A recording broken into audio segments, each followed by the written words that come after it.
لے جی اب بزرگوں کی کلاس بھی آنے لگی ہے کہ وہ بزرگ جو خود تو بڑے اچھے تھے لیکن لوگوں نے ان کی طرف غلط باتیں منسوب کی.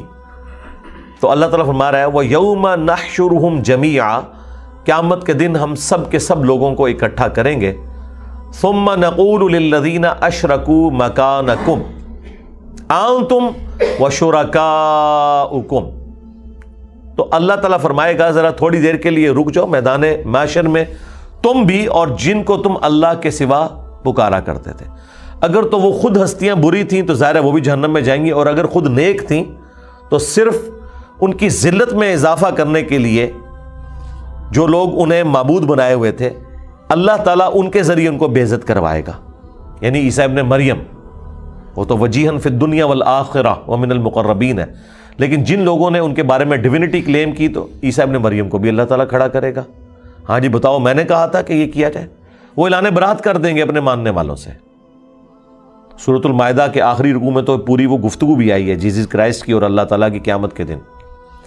تو اللہ تعالیٰ مارے گا کہ رک جاؤ تم بھی اور جن کو تم نے اللہ کے سوا معبود بنایا ہوا تھا.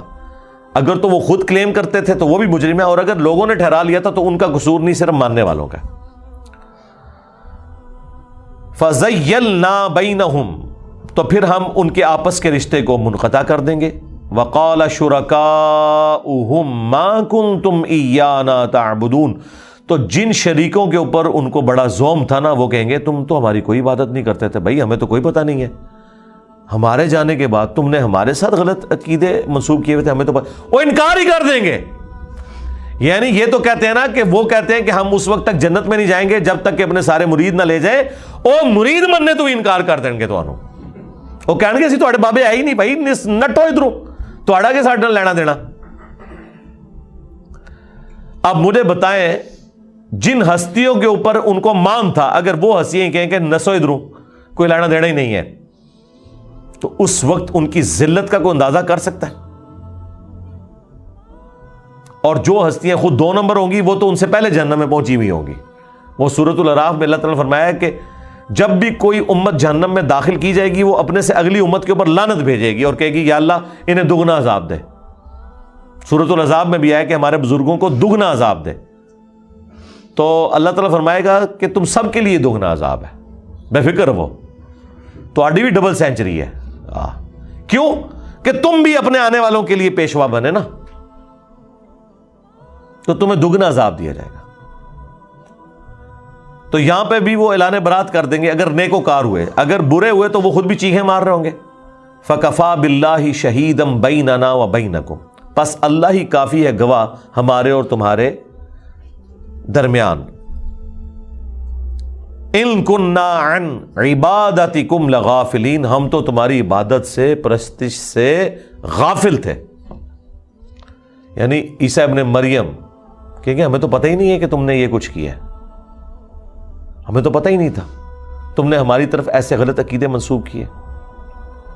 جب یہ ایپیسوڈ ہو جائے گا تو ظاہر ہے یہ ذلت کی آخری قسط ہے جو کسی کے اوپر ہو سکتی ہے کہ جن کے اوپر ان کی امید تھی انہوں نے اعلان برات کر دیا، یا اگر وہ خود بدکار تھے ان کے بزرگ بابے تو وہ تو خود جہنم میں پہنچے ہوئے ہوں گے. یہ دونوں کیسز ہوں گے. یہاں ایک کیس کا ذکر ہے جس میں وہ خود ہستیاں ٹھیک تھیں. تو اللہ تعالیٰ اس کے اوپر اب ورڈک دے رہا ہے. ڈراپ سین کیا ہے؟ ہنالک تبلو کل نفس ما اسلفت، پس وہاں پر آزما لے گا ہر شخص جو اس نے آگے اعمال کے طور پر بھیجا تھا. وردوا الی اللہ مولاہم الحق، اور تمہیں پھر الٹیمیٹلی لوٹایا جائے گا اس الحق تمہارے مولا اللہ کی طرف. وضل عنہم ما کانوا یفترون، اور وہ تمام ہستیاں تم سے جاتی رہیں گی جو تم نے اللہ کے مقابلے پہ جھوٹ باندھا ہوا تھا، وہ تمام ہستیاں تمہیں چھوڑ دیں گی. یہ سارے کا سارا جھوٹ کا پول تمہارا کھل جائے گا. اکیلا اللہ ہی ہے جس کے سامنے تم نے پیش ہونا ہے. یہ دیکھیں قرآن اپنے عقائد و نظریات کے اندر بالکل واضح ہے. لہذا سب کانٹیننٹ میں جو بعض بزرگوں نے کہا کہ قرآن و حدیث ڈائریکٹ نہیں پڑھنا چاہیے، آپ گمراہ ہو سکتے ہیں، کسی حد تک صحیح کہا. گمراہ ہوں گے آپ ان کے عقیدوں سے، قرآن و سنت کے اعتبار سے آپ ہدایت پہ آ جائیں گے. اسی لیے آپ دیکھیں جو لوگ بھی قرآن ترجمے سے پڑھتے ہیں, کبھی کسی بندے نے دوسرے فرقے کا ترجمہ نہیں پڑھا, کیونکہ فرقہ واریت کی دراڑ اتنی بڑی ہے. جتنے لوگ بھی قرآن پڑھ کے گمراہ ہوئے ہیں نا انورٹڈ کاماز میں, یعنی ہدایت پہ ہیں, وہ اپنے اپنے ہی ترجمے پڑھ کے آئے ہیں. یہ ذہن میں رکھیے گا. یہ کبھی نہیں ہوا کہ کسی بریلوی نے اہل حدیث کا ترجمہ پڑھا ہے اور وہ قرآن سے وہ مطلب نکالا. اس کو تو اہل حدیث کافر نظر آتے ہیں, وہ سٹارٹ اپنے ہی بزرگوں سے کرتے ہیں. ٹھیک ہے. ہمارے ایک آفس کے کولیگ, تو ان کے ایک رشتے میں خالو لگتے تھے, یعنی ان کی خالہ کے شوہر تھے, سگے خالو تھے. انہیں 2 دفعہ ہارٹ اٹیک ہوا. پھر ڈاکٹر نے بتایا, وہ خود بھی پڑھے لکھے تھے, کہ اب اگر آپ کو اٹیک ہوا تو تسی گئے سرکار. وہ کہتے ہیں میں نے پہلی دفعہ نا اللہ کو سیریس لیا کہ میں تو اب نہیں بچنے والا, تو میں کم از کم مرنے سے پہلے قرآن تو ایک دفعہ ترجمے سے پڑھ لوں. اور کہتے ہیں میں کٹر بریلوی تھا, میں نے اعلیٰ حضرت کا ترجمہ لیا. جب قرآن پڑھنا شروع کیا تو سب سے پہلے مجھے نظر آیا کہ میں تو خود جہنمی ہوں قرآن کی روح سے. قرآن والے عقیدے تو بالکل کوئی اور ہے, میرے کچھ اور ہے.